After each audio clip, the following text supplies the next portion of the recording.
Hi, everyone, and welcome to the third season of Gigging Out. This season, I'll be talking to leaders about overcoming challenges as they scale and their predictions for what's next in their industries. Up first, we're talking about the solar industry with Devin Oakes. Devin is the owner of Primitive Power and the co-founder of commission management software STAKT. In this episode, Devin talks about the significant changes the solar industry has faced in the last few years and why he thinks there's so much potential in the year ahead, especially for companies that take a measured approach. He also gives his take on why defining and developing your culture is critical for any solar org. Enjoy!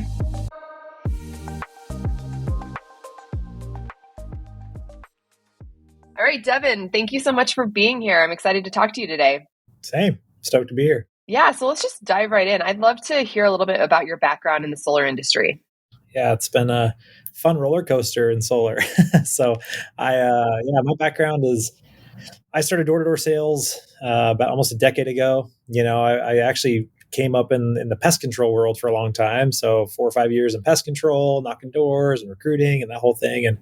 And switched over to virtual sales, shortly after that. And then in around end of 2018, I got introduced to solar. So I got introduced to a team that was doing some door knocking, and I kind of took that phone sales background and started to create a process to sell solar over the phone. And that's kind of how we got, the foray into jumping both feet into solar right before COVID. So it was great timing for us in phone sales with solar.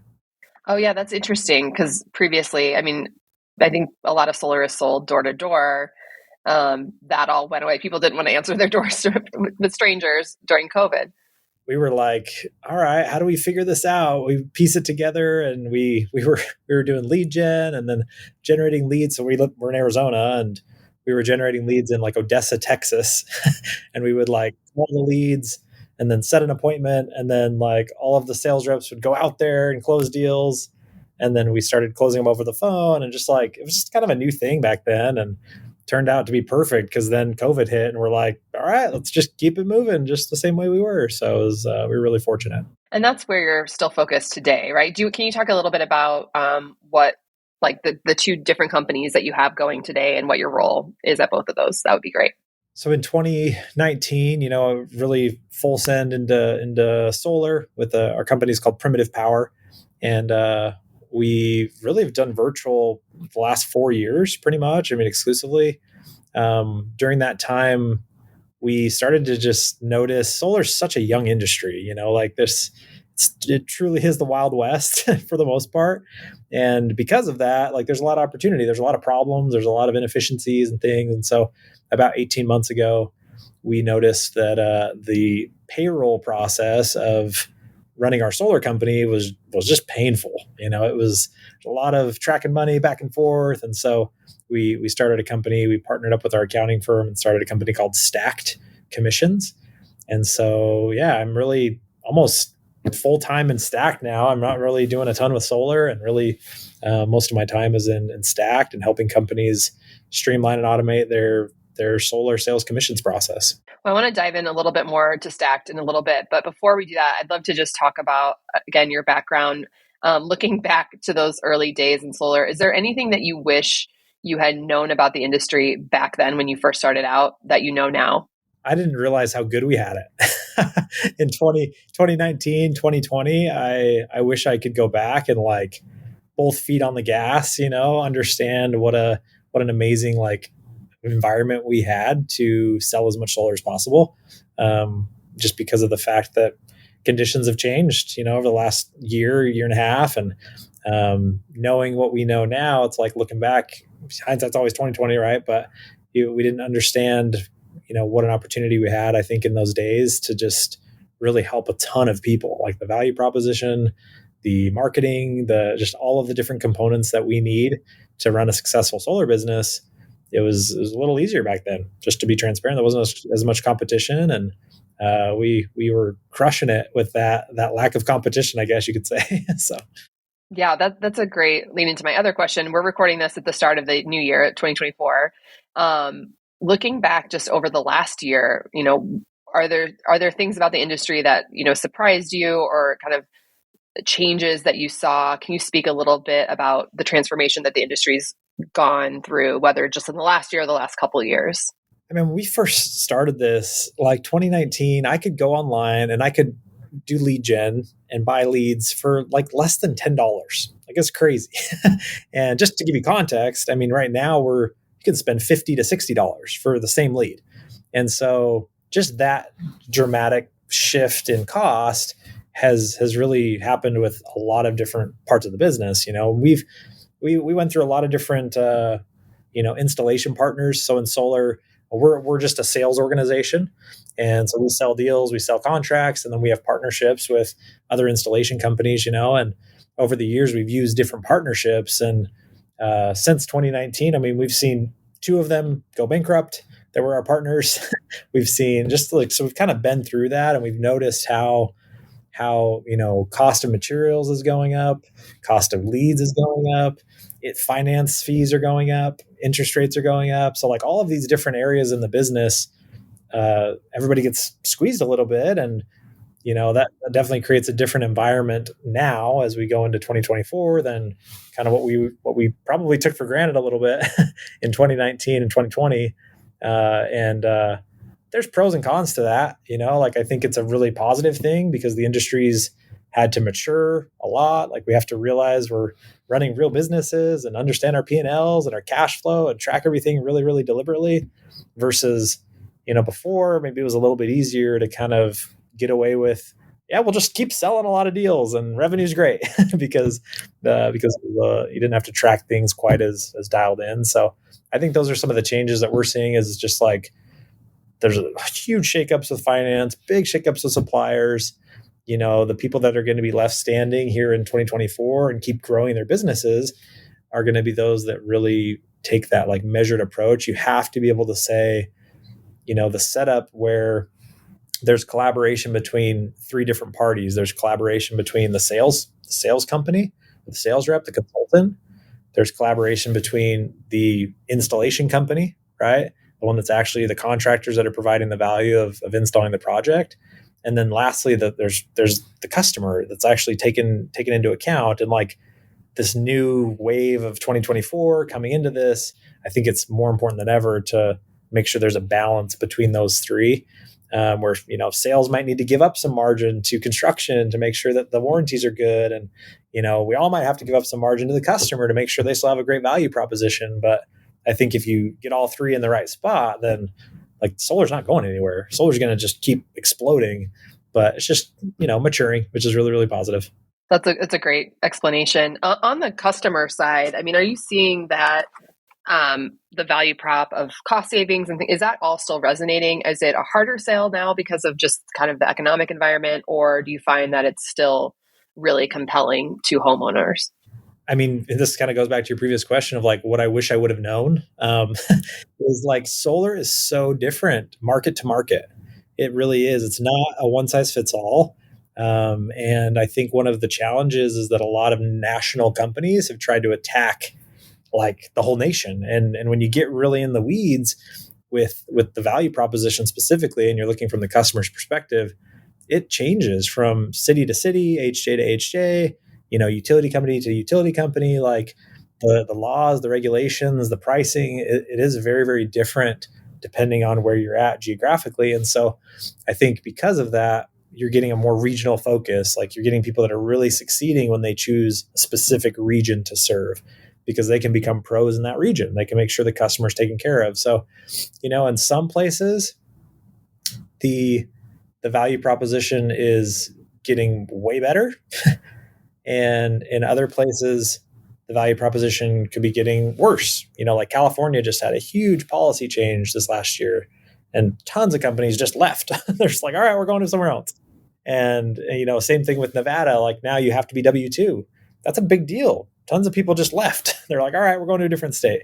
So like, there's just those types of laws that depending where you're at, you just always have to be aware of. And I had no clue. I mean, I was selling pest control. Like before that, a house is a house, and so now into solar, it's like a lot of politics, a lot of regulation, a lot of policy things.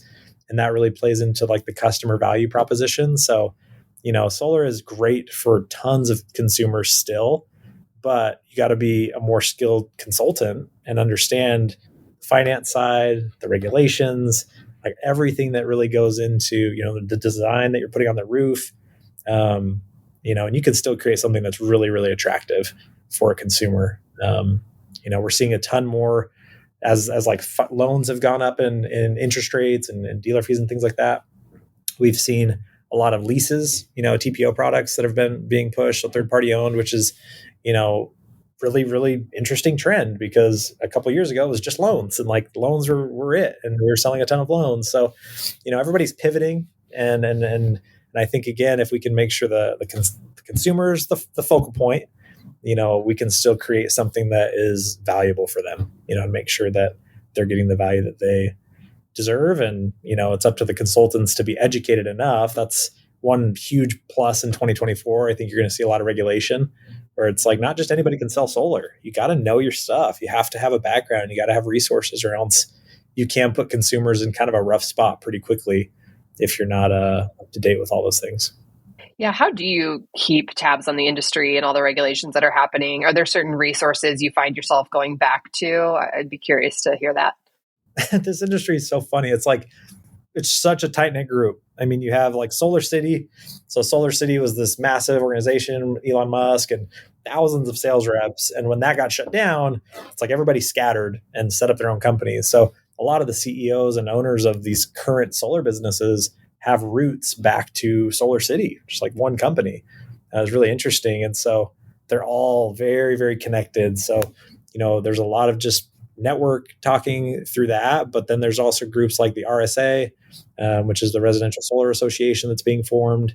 There are, it's crazy how much activity is in Facebook actually with solar. There's a lot of like Facebook groups that are very niche for solar, and like just talk about stuff like this.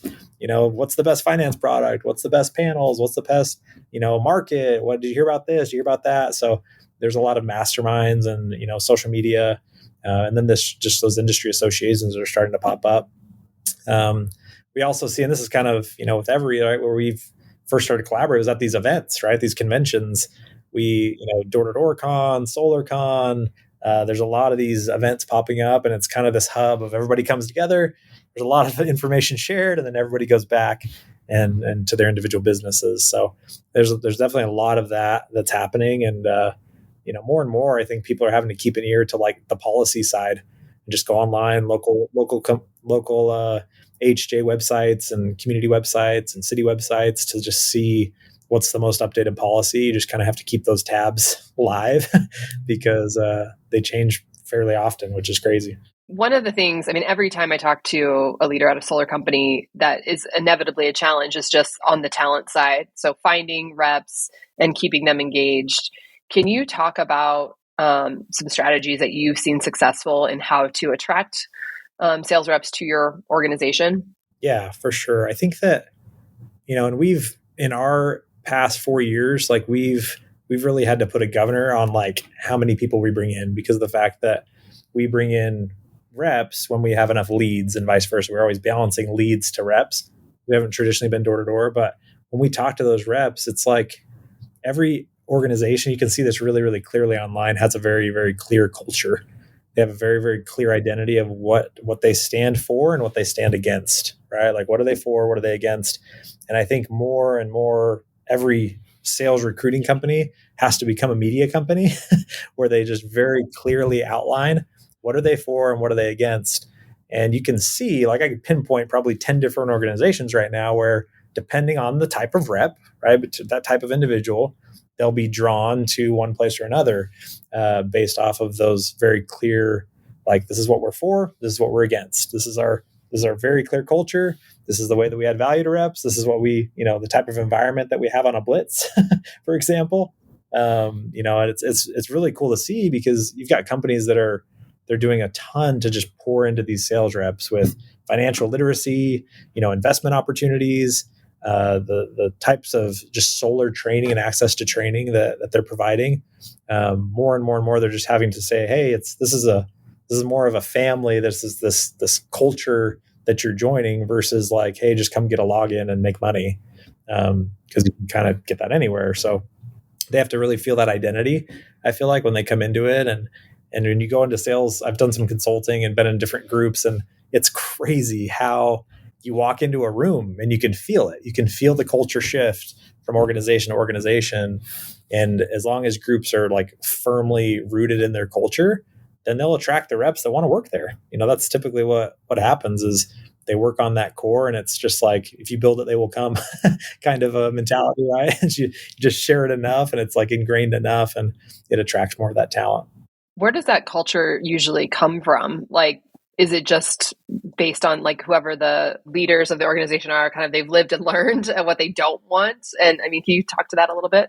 Yeah, I think there's a huge piece to that where they're saying, hey, and I've talked to lots of founders actually that in solar where they said, hey, I came from this org and I didn't like this at this org. If it would have been different, I might have stayed at that org, but I felt like I almost had to go out on my own and start something different.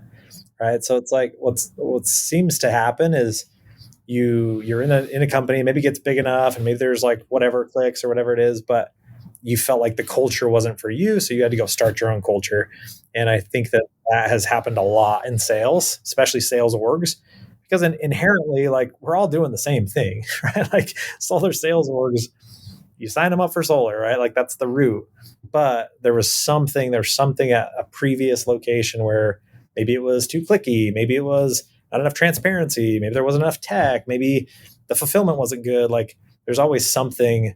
Maybe there wasn't enough focus on like mental health and personal development. Maybe there wasn't, you know what I mean? Like there's always something that was probably lacking. And that usually, causes those founders or those co-founder groups to go say, all right, I'm going to go start my own, in cliche word, whatever tribe, whatever culture to go and build it themselves. And there's a lot of examples of that in solar. I think, again, you referenced the Solar City side. I've heard so many stories of just how people loved it and they never would have left Solar City and that's like the OG group, but then it got shut down, right? Elon Musk was like, nope, we're done. And so they just inherently had to go do that. And I think you see that quite a bit when you have nationwide companies that grow super, super, super big. It's a great training ground, but once you understand how to sell solar, it's really the barrier to entry is very low. So it's pretty easy to go start your own org and develop the culture that you want to see and the way that you want to impact the reps that you serve. So obviously commissions are a piece of the pie to keeping reps engaged as well. Can you talk about how do you make sure that your commission rates are competitive, and like what other things related to pay matter to reps? Yeah, I mean, this is like, I'll plug STAKT, right? But I just think that what we found is we were adjusting commission like all the time. It was really interesting. And, as all of these other factors change, right? Like if your margins change, finance rates change, you're selling more leases than loans, like you're inherently having to pivot on the incentive side, which is the commissions. And, in solar, you kind of have a couple different options, right? You can do like a flat rate pay. You can do a red line model, or you can do kind of a baseline with a rev split model. And you can see multiple different instances of that being used, but I think it just depends on your strategy and who your recruits are, right? Like I've seen so many different groups that are saying, hey, I'm going to take reps that have never sold solar and I'm going to bring them into my organization and I'm going to, train them up exactly how I sell. And I'm going to take them from, A to Z, and I'm going to play them a flat rate per job. And like, that's what's going to work in my business model. And they build their stack, right? Like that's why we named it STAKT. They build their sales stack saying, all right, well, here's my cost and here's what I need to do. And you have to take all that into account. And then I'm going to choose this compensation plan because that's what's going to work best for my business versus, if you're going to go recruit a ton of experienced reps, maybe you have to stick with the red line model because that's what they're used to. And they're used to that margin. They're used to that kind of situation, but you just have to take into account what is your stack in your business and then make sure that your comp model is tailored to that, versus the third model would be that rev split. If you're doing a lot of lead gen or you're getting leads from other sources or you have a referral program or that type of thing, or you're in competitive markets, then that rev share model is really, really helpful because you can adjust pricing and you can have a little more flexibility with pricing for the reps. And, they get to keep a percentage of the margin, but they can price it a little lower than they normally would be able to. So there's definitely like reasons why you would choose, one of those three different comp plans. But I think at the end of the day, the goal here is to say, hey, like as a business owner, let's take a step back and go to the full sales stack. Like look at all your expenses, where's all the money going, and then choose a comp plan that fits best for the health of your business versus trying to go change your comp plan for what your reps just ask for. Obviously, being from Every, we talk a lot about the speed to pay, and that especially in commission-based roles or 100% commission-based roles, they don't want to wait a month, 2 months. I mean, we've heard some reps used to have to wait like 2 months to get their commission checks. Can you talk about in this industry how getting reps their commissions paid faster? Why is that meaningful? Do you think it's meaningful? Can you speak to that? I've knocked doors. I've been out there. Like it's not an easy job, right? Like it's a tough job, and the nature of solar, like inherently, there's this. It's a really tough industry to break into. I'll say that because you have to front load all this effort. You're front loading everything, right? You're out there knocking. You're doing that, and it's typically commission only. And so you're putting in all this work, hoping to get a deal, get them to sign. And then in solar, you got to go through permitting and engineering and like all those other steps. And so, that's going to take weeks and weeks and weeks. And then if once you actually get your pay, now you have to wait a couple more weeks just to get the pay deposited. Like it's not sustainable, like it's really difficult for a rep and a salesperson to be like, all right, like I'm going to stick it out and I'm going to like be motivated in this industry. So the fact that Every can do that same day ACH and like keep that speed to pay is huge for these guys. Like they're out knocking, you're grinding, it's hard work. And then there's like that immediate dopamine gratification of like, okay, cool. Like I see my paycheck, it's coming today. And that's a really, really important piece to be able to keep the motivation, which ultimately is the lifeblood of these businesses. You have business owners that are, again, they're looking at their budgets and their stack and they want to make sure that they could keep the reps going. And so having a tool like that to be able to do fast pay and keep everybody happy and keep things rolling, I think is super, super, super important. That's great. Can you just give like a quick overview of STAKT and Every together and the partnership that we have together? So STAKT, I mean, really the key is we're automating and streamlining this commissions process. So, I'll talk through that fast. So you have a sales org, sells a deal, they send that contract over to an installation company. The installation company makes it happen. They get the deal installed. And then, once everything's done, then they send that money back to the sales org, and then the sales org gets to pay their sales rep. Now, typically that whole process is done with spreadsheets, like most of the time. So, as a sales company, I submit my job to the installer, and the installer just usually sends like a spreadsheet breakdown. It says, hey, here's your project. Here's the total amount. Good luck figuring out how much you should pay your sales rep. and so then the sales org is like, all right, well, I got the spreadsheet. Usually they just like copy paste the spreadsheet into another spreadsheet, Google Sheet, that maybe has some formulas with like a red line model or a baseline model or a flat rate model, whatever their compensation plan is. And then they have someone in the office that, once that weekly spreadsheet from the EPC or the installer comes, and they're scrambling to like do their own math and make sure that all the individual reps have the correct commission amount. And then they have to manually take that and type it into their payroll software and like deposit that. And that is like my Groundhog Day nightmare from when I ran the solar business, right? Because you do it, you get this sheet on Thursday, and then like you got to submit it by the end of the day on Monday, and then it just starts over again every week, and it just becomes this really laborious process where it's difficult to delegate that because you can't get it wrong, right? You can't mess it up. And those formulas, if you delete something or you mess up the spreadsheet, it's like it's a task that's very difficult to delegate. And then the other piece to that is, how do you tell your rep what they made? Like it's on a spreadsheet. So most of the time they just screenshot it and then they send it via email and say, hey, here's your statement. And like, that's the best that they have in a lot of cases. And so, so excited because with STAKT and with Every, like we can streamline that. I mean, we've seen companies where they spend 6 to 7 hours a week, cut it down to 45 minutes to do the same task. And that's really, really cool. So with STAKT, I mean, they can just take that report from the EPC, upload it to STAKT, and then STAKT does the calculations. All they have to do is just click approve. And then because STAKT is connected directly to Every, right, which is the payroll company, with an integration, they don't even have to leave STAKT. They can actually pay their reps right from STAKT's admin portal by clicking pay. Like that's it, it's done. And so they review the payment, make sure the calculations are good, click that pay button, and then the money's in their account like same day typically, right, if they get that deadline done. So just the experience overall is so much better for the business owner. And then the sales rep, they have a mobile app where they can see exactly what their pay is as soon as it's approved. They don't have to see a spreadsheet or any type of like PDF.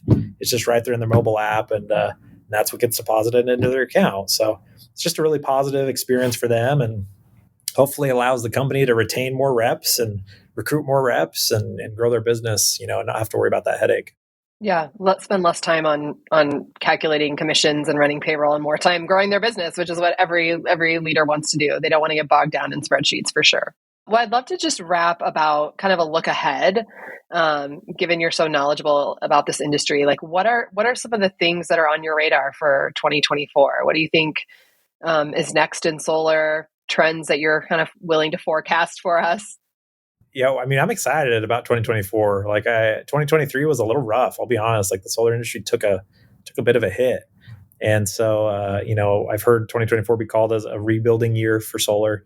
And I think specifically you're seeing a lot of people that when solar was easy, yeah, sweet. And then in 2023, it got a little harder.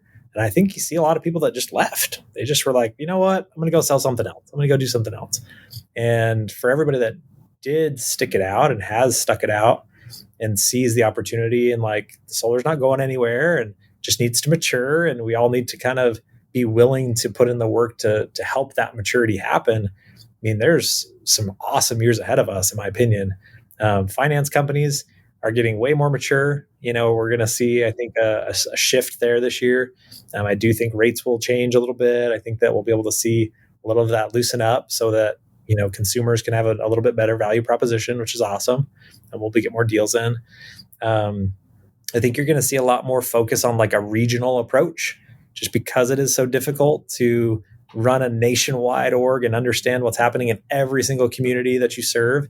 As these policies change so regularly, I think you'll see a lot of people just say, hey, I'm just going to serve the consumers in this specific region and really just be experts in their model and in their region. Similar to like HVAC, right? I mean, there's not a ton of nationwide HVAC companies, right?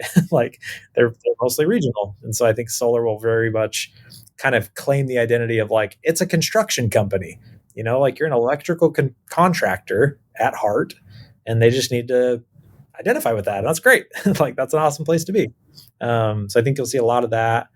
And then I think you'll start to see a lot more regulation around licensing. I mean, we've heard talks about this already, where sales reps will either need to be licensed or W-2'd, or just more accountability and training required for those sales reps, which I'm so grateful for, because it's one of the easiest industries to just go sell a $100,000 loan. If you're 18 and you have a login, like sign them up. And that's kind of a scary place to be. And so I'm glad that that's happening. And, again, like I said, there's groups that are forming in the solar industry to really help self-regulate rather than have regulations imposed on them. And that's a really positive trend as well, is that like the industry is realizing it's a problem and we're trying to proactively help it ourselves versus having to have outside regulators come and do things in an industry that's very complex and they might not know very much about, themselves. Well, those are great. I think you have a crystal ball. We'll see how much of all of that comes true. Well, Devin, thank you so much for speaking with me today. If people want to learn more from you, where can they find you online? So you can go to, Instagram. You can email me just at Devin_Oakes1.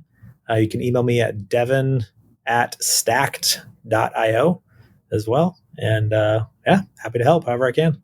Wonderful. Well, thank you so much, Devin. Appreciate you being here. Thanks so much. Appreciate it.